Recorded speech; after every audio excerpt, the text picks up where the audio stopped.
Our wood, which is a big part of our timbers and wood and so on, we strapped them all together, which thank God we did, because we would have lost about 300 pieces of lumber, but they ended up in different piles and we were able to get them back. During Sandy, there were boats all over the place. Well, you saw that in the papers.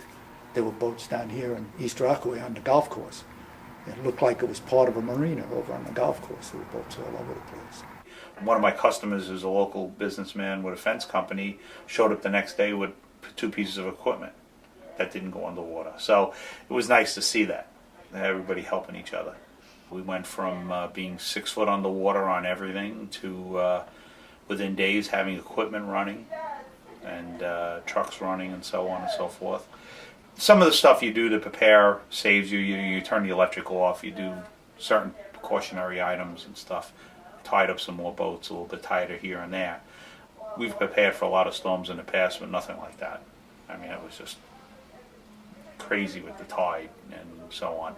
The good thing is our buildings saved our boats because they stayed inside the buildings, where a lot of the other yards that are out and they don't have buildings, unfortunately, once the boats lifted off their chocks, they went the way of the wind. We had actually very little damage from that part of it.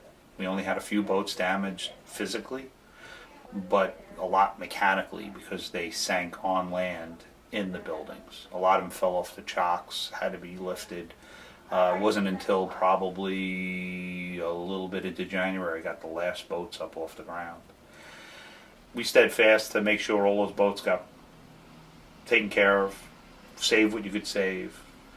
Also knowing that we had a new customer base coming. A lot of the local yacht clubs had lost everything, so they had no place to go, where they usually had now typically wintered in their yard.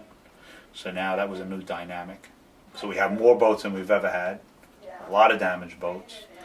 And now we're in our winter and figuring out how to fix everybody and try to get them out boating again by next year. At the same time, you have your own needs.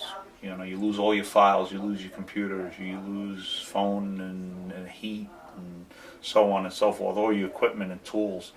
It took us a good month just to fix all the tools we could fix, replace the ones we did, you know, and then dealing with our own insurances, which seemed secondary.